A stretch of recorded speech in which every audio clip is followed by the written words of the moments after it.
Ir 1921. gads, un pašā Rīgas sirdī Latvijas Nacionālajā teātrī tiek dibināts Latvijas Fiziskās izglītības institūts. Institūta vadība tiek uzticēta rektoram Krūzem un vēlāk Jēkabam Dillem.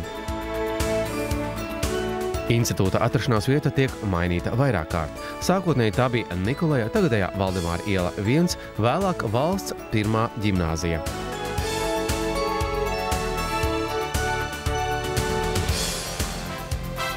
Laika posmā no dibināšanas līdz 1926. gadam institūtu absolvēja 79 studenti. 1926. gadā Latvijas Fiziskās kultūras institūtam sākās jauns vēstures posms. Tas tiek pārdēvēts par Latvijas Tautas Universitātes Fiziskās audzināšanas institūtu. Institūta vadītājs Voldemārs Cekuls. Laika posmā līdz 1940. gadam institūtu absolvēja 189 absolventi. Institūtā turpinājās fiziskās audzināšanas skolotāju programmas realizācija. Pēc 6 gadu pārtraukuma mācību iestādei sākās jauns vēstures posms. Institūts tika pārdēvēts par Latvijas Valsts Fiziskās kultūras institūtu. Institūta vadība šajā laika posmā bieži mainījās, un sākotnējo institūta vadītāju Ivanu Lazurku drīz vien nomainīja Jevgenijs Stretenskis, vēlāk Nikolais Neļga, kuram seko Aleksis Ailis.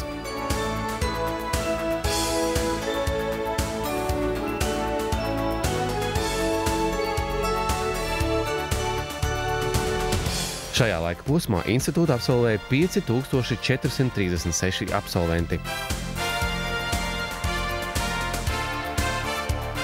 Institūta programmu realizācija nodarbības notika vairākās ēkās, kuras atradās dažādās Rīgas pilsētas vietās.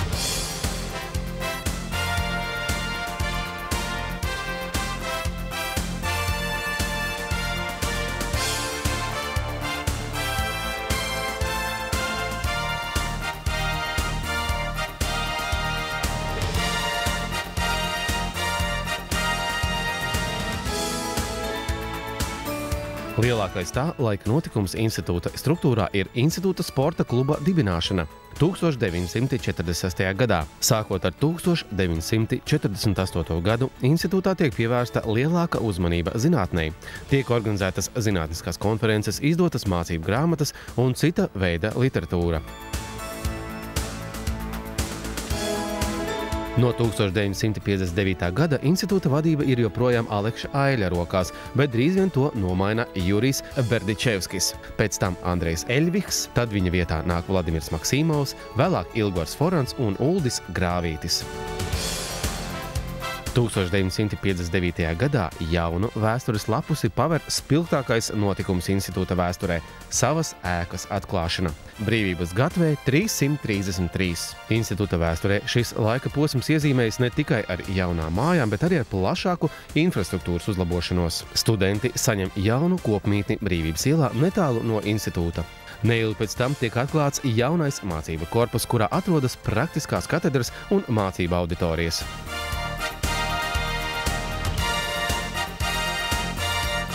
Institūts turpina paplašināties, un 1986. gadā tika atklāta vieglatlētikas manēža.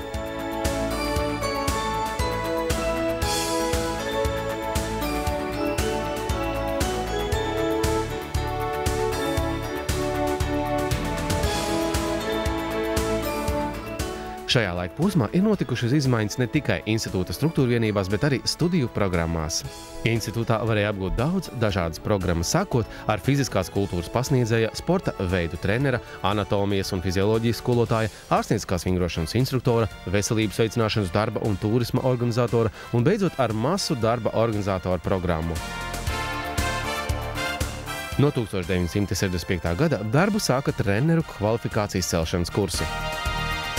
No 1991. gada institūts tiek pārdēvēts par Latvijas Sporta pedagoģijas akadēmiju. Akadēmijas vadība joprojām bija profesora Ulda Grāvīša rokās, kas akadēmijas vēsturē ir iegājis kā vadītājs, kurš šajā amatā ir bijis 20 gadus. Kopš 2009. gada akadēmiju vada Jānis Žīdens. Akadēmijā šobrīd tiek realizētas 5 gan akadēmiskās, gan profesionālās bakalaura, maģistrantūras un doktorantūras studiju programmas sporta zinātnē. No 2006. gada Latvijas Sporta pedagoģijas akadēmijas studentiem slidošanas un hokeja nodarbības notiek jaunuzceltajā ledus hallē. Stadiona rekonstrukcija tiek pabeigta 2007. gadā. Pēdējā desmitgadē akadēmijas dzīvi krāšņāku padara daudzas jaundibinātas tradīcijas. Hērakla svētki, kas katru studiju gada sākumu ieskandina ar jautru pasākumu pirmkursniekiem. Nometnes ir kļuvušas par studiju procesa neatņemumu sastāvdaļu, kad katram studentam ir dotas iespējas apgūt turisma pamatus, ūdens turisma un veloturisma priekus, apgūt slēpošanu un tuvāk iepazīties ar saviem grupas un kursa biedriem. Katra studiju gada sirdī pirms Ziemassvētkiem straujā dejas ritmā ierauj ikgadēji sporta deju konkursu bakalaura studiju pēdējā studiju gada studentiem. Šobrīd Latvijas Sporta pedagoģijas akadēmijā ir 11 katedras, no kurām 5 teorētiskās un 6 praktiskās.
Pēdējos gados praktiskajās katedrās sākušas veidoties zinātniskās laboratorijas, kurās ikvienam studentam ir plašas iespējas pētījumu veikšanai.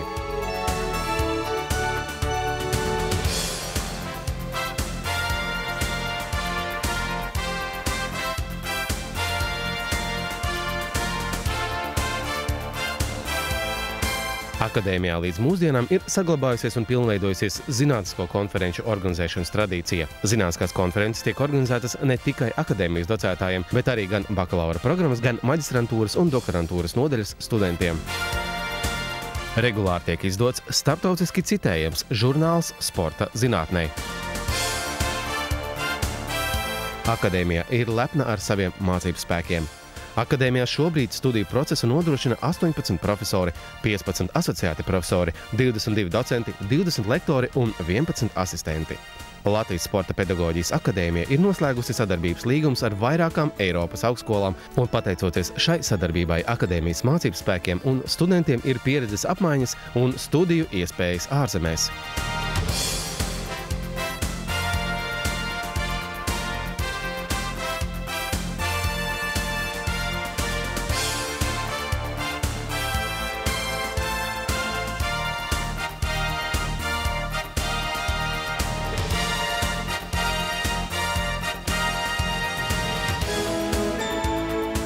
Latvijas Sporta pedagoģijas akadēmija 90 gadus māca uzvarēt.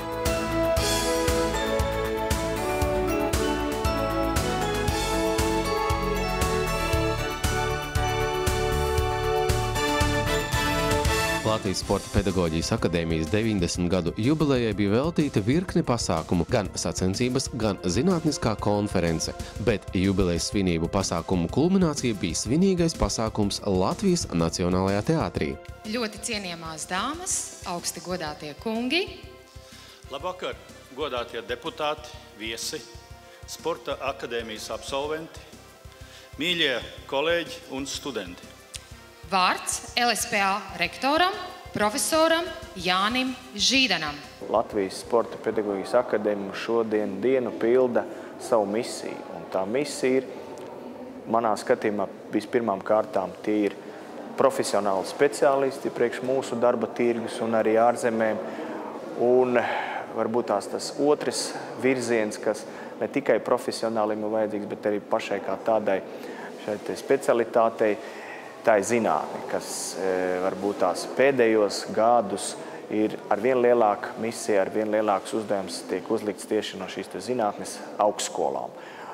Un es domāju, ka tā būs tā otra lielākā daļa augstskolām turpmākos gadus, kad tieši šī sporta zinātne roku rokā strādās. Viņai būs jāstrādā ar mūsu Olimpisko komiteju, ar mūsu federācijām, ar visiem tiem, kas gatavo sportistus gan liela līmeņa, gan arī jauniešus, bērnus. Svinīgajā pasākumā tika izteikta pateicība ikvienam, kas kādā no Latvijas Sporta pedagoģijas akadēmijas pastāvēšanas brīžiem ir devis kādu ieguldījumu šai mācību iestādei. Tie ir gan akadēmijas veterāni, kas šajā mācību iestādē strādā 30 gadus un vairāk. Par piemēru var minēt Žani Zvaigzni, kas akadēmijā ir nostrādājis 65 gadus. Tika godināti arī studenti, olimpieši, treneri, skolotāji. Pateicības vārdi tika veltīti arī Nikolajam Neļgam, kas strādāja par rektoru no 1951. līdz 1958. gadam, un kura laikā tika uzcelta Latvijas Sporta pedagoģijas akadēmijas ēka Brīvības gatavē 333. Augustā Neļgas kungam palika 102 gadi. Это были годы становления по существу института в то время. Очень тяжелые годы были эти становления. Не было здания института, ютились в бывшем жилом доме, не было спортивных сооружений, залов, площадок. Но в таких условиях удалось довольно много сделать. По существу сформировать настоящее учебное заведение высшее. Pats Neļgas kungs ir nodarbojies ar vairākiem sporta veidiem, un tas, acīm redzot, ir arī viņa jaunības spara un izturības noslēpums. Bet kā ir tagad ar jaunās paudzes interesi par fizisko kultūru? Katru gadu mēs uzņemam apmēram 150 studentus pirmajā kursā. Kaut gan budžeta vietas mums orientējuši kaut kāds 70-80. Tāpēc mēs neredzam tādu tendenci, ka pie mums studenti nenāktu. Pēc veiktām aptaujām, anketām, manuprāt, mēs esam viena no tām augstskolām, kura tomēr viņi aiziet pēc specialitātēm. Mūsu skolā, mūsu peldēšanas skoliņā strādā pilnīgi visi treneris, kuras ir beigušas Sporta pedagoģijas akadēmiju un kuras ir bijušas mūsu audzēkļas. Bet pašu akadēmiju sveikt bija ieradušies gandrīz vai visu augstskolu rektori un arī viesi no ārzemēm. Tas tikai liecina par Latvijas Sporta pedagoģijas akadēmijas spēju sadarboties. Šis svinīgais pasākums varēja notikt tikai pateicoties ļoti daudzajiem atbalstītājiem. Pateicoties sponsoriem, pateicoties atbalstītājiem, un tie ir mūsu beidzēji, lai vieglas smiltis Kogan kungam, Lukoila priekšsēdētāji, bet viņš ir tas, kas palīdzēs mums teātrī nofinansēt lielāko daļu līdzekļu. Un es varētu saukt vēl vairākus, kas ir piedalījušies gan filmas veidošanās, gan citos pasākumos. Es domāju, ka jubilejas ir tādas reizes, kad mēs daudz ko pārdomājam. Un arī man, kad es saņēmu šo ielūgumu, man bija tiešām laiks pārdomāt par tiem gadiem, kā tur ir gājis, pārdomāt par saviem kursa grupas biedriem. Un es teikšu tā, ka ir ko atcerēties. Я восхищен о том, что сейчас в нелегких условиях академия хорошо живет, развивается, готовит хороших спортсменов. И я бы пожелал и руководству академии, и студентам больших успехов в учебе, успехов в научной деятельности, в спорте, конечно. Svinīgo pasākumu noslēdza maestro Raimonda Paula un Nacionālā teātra aktieru Sniegums. Pēc svinīgā pasākuma sekoja neoficiālā daļa absolventu salidojums jau pašas Latvijas Sporta pedagoģijas akadēmijas telpās, kur visi, gan jauni, gan veci, varēja ļauties priekam un emocijām. Latvijas Sporta pedagoģijas akadēmijas rektors mācību iestādē novēl kvalitatīvu un dinamisku attīstību arī turpmāk. Studentiem izvirzīt drosmīgus mērķus un neatlaidīgi strādāt pie to sasniegšanas. Darbiniekiem nezaudēt deksmi, nesautīgi nododot savu pieredzi un zināšanas studentiem, kas veidos mūsu Latvijas nākotni. Daudz laimes jubilejā!